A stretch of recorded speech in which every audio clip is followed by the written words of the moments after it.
ಎಲ್ಲರಿಗೂ ನಮಸ್ಕಾರ.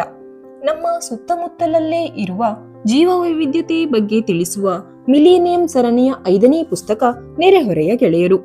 ಜೀವವೈವಿಧ್ಯ ಎಂದರೆ ಬೆಟ್ಟ ಕಾಡುಗಳಲ್ಲಿರುವ ಸಿಂಹ, ಹುಲಿ, ಆನೆ, ಜಿಂಕೆ, ಕರಡಿ ಹೀಗೆ ಮುಂತಾದ ವನ್ಯಮೃಗಗಳೆಂದು ಭಾವಿಸುವ ನಮಗೆ ಏಡಿ, ಆಮೆ, ಕಪ್ಪೆ, ಇರುವೆ, ಅಳಿಲು, ಇಲಿ ಹೀಗೆ ಮುಂತಾದ ನಮ್ಮ ಸುತ್ತಮುತ್ತಲಲ್ಲೇ ವಾಸಿಸುವ ಜೀವಿಗಳೂ ಸಹ ಭೂಮಿಯ ಜೀವವೈವಿಧ್ಯದ ಪ್ರಮುಖ ಭಾಗ ಎಂಬುದನ್ನು ತೇಜಸ್ವಿಯವರು ಮನದಟ್ಟು ಮಾಡಿಸುತ್ತಾರೆ.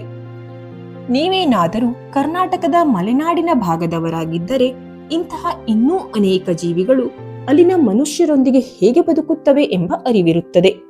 ಅನೇಕ ತರಹದ ಹಾವು, ಉಡ, ಓತಿಕ್ಯಾತಗಳಂತಹ ಉರಗಗಳು, ಕಪ್ಪೆ, ಆಮೆಗಳಂತಹ ಉಭಯವಾಸಿಗಳು, ಚಿಟ್ಟೆ, ಬಿಂಬಿ, ಬಸವನಹುಳು ಮುಂತಾದ ಕೀಟಗಳು ಹೀಗೆ ಅನೇಕ ಜೀವಿಗಳು ನಿಮ್ಮ ದಿನನಿತ್ಯದ ಭಾಗವಾಗಿರುತ್ತದೆ. ಈ ವಿಡಿಯೋದ ಟಿಪ್ಪಣಿ ವಿಭಾಗ ಅಂದರೆ ಕಮೆಂಟ್ ಸೆಕ್ಷನ್ ನಲ್ಲಿ ನಿಮ್ಮ ಮನೆಯ ಅಥವಾ ಊರಿನಲ್ಲಿ ನೀವು ಕಂಡಂತಹ ವಿಶಿಷ್ಟ ಜೀವಿಗಳ ಬಗ್ಗೆ ತಿಳಿಸಿ. ಇಂತಹ ಚಿಕ್ಕ ಪುಟ್ಟ ಜೀವಿಗಳು ನಮ್ಮ ಸುತ್ತಮುತ್ತಲಲ್ಲೇ ವಾಸಿಸುತ್ತಿದ್ದರೂ ಸಹ ನಾವು ಅವುಗಳ ಬಗ್ಗೆ ಹೆಚ್ಚಿನ ಕುತೂಹಲವನ್ನು ಅಷ್ಟಾಗಿ ಹೊಂದಿರುವುದಿಲ್ಲ. ಆದರೆ ಇವುಗಳ ಜೀವನ ಕ್ರಮ, ವಿಶಿಷ್ಟ ಸ್ವಭಾವವನ್ನು ತಿಳಿದುಕೊಳ್ಳ ಬಯಸಿದ್ದಲ್ಲಿ ಅವುಗಳ ಬಗ್ಗೆ ವರ್ಷಾನುಗಟ್ಟಲೆ ಕೂಲಂಕುಷವಾಗಿ ಗಮನಿಸಬೇಕಾಗುತ್ತದೆ. ಅದಕ್ಕೆ ಅತಿ ಹೆಚ್ಚಿನ ಸಹನೆಯ ಅವಶ್ಯಕತೆ ಇದ್ದು ಎಲ್ಲರಿಂದ ಸಾಧ್ಯವಾಗುವ ಕೆಲಸವಲ್ಲ. ನಾವೆಲ್ಲರೂ ತಿಳಿದಿರುವಂತೆ ಪೂರ್ಣಚಂದ್ರ ತೇಜಸ್ವಿಯವರು ಅಪ್ಪಟ ಪ್ರಾಣಿ ಪ್ರೇಮಿ.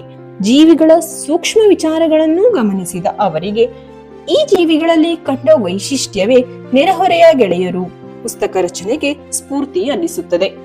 ಜಗತ್ತಿನ ವಿವಿಧ ರಾಷ್ಟ್ರಗಳಲ್ಲಿಯ ಜೀವವೈವಿಧ್ಯತೆಯ ಬಗ್ಗೆ ಜ್ಞಾನ ಹೊಂದಿದ್ದ ಅವರು ಈ ಪುಸ್ತಕದಲ್ಲಿ ಇಂತಹ ಜೀವಿಗಳ ಸ್ವಭಾವವನ್ನು ತಮ್ಮ ತೋಟದಿಂದ ಹಿಡಿದು ಆಫ್ರಿಕಾದ ಕಾಡುಗಳ ತನಕ ವಿಸ್ತಾರವಾಗಿ ತಿಳಿಸುತ್ತಾರೆ. ಈ ಪುಸ್ತಕದ ಕಡೆಯ ಭಾಗದಲ್ಲಿ ಬರುವ ಜೆರಾಲ್ಡ್ ಡ್ಯುರೇಲ್ ಅವರ ಹಾರುವ ಇಲಿಗಳ ಕಾಡು ಎಂಬ ಕನ್ನಡಾನುವಾದಿತ ಕಥೆಯಂತೂ ತೇಜಸ್ವಿಯವರ ಕರ್ವಾಲೋ ಪುಸ್ತಕವನ್ನು ಹೋಲುವಂತಿದ್ದು ಜನರನ್ನು ತನ್ನ ಪರಿಧಿಯೊಳಗೆ ಆಕರ್ಷಿಸುತ್ತದೆ. ಈ ಪುಸ್ತಕವು ನಮ್ಮ ಸುತ್ತಮುತ್ತಲಿನ ಪರಿಸರ ಎಷ್ಟೊಂದು ಕುತೂಹಲಕಾರಿ ಎಂದು ತಿಳಿದುಕೊಳ್ಳಲು ಸಹಕಾರಿಯಾಗಿದೆ. ನಮ್ಮ ನೆರೆಹೊರೆಯ ಗೆಳೆಯರ ಬಗ್ಗೆ ಹೆಚ್ಚಿನ ವಿಷಯ ತಿಳಿದುಕೊಂಡಷ್ಟು ನಾವು ಅವುಗಳಿಗೆಲ್ಲ ಇನ್ನಷ್ಟು ಹತ್ತಿರವಾಗಬಹುದು. ಅದು ಮನುಷ್ಯನೇ ಇರಲಿ ಅಥವಾ ಇತರ ಇನ್ಯಾವುದೇ ಜೀವಿಯೇ ಇರಲಿ. ಧನ್ಯವಾದಗಳು.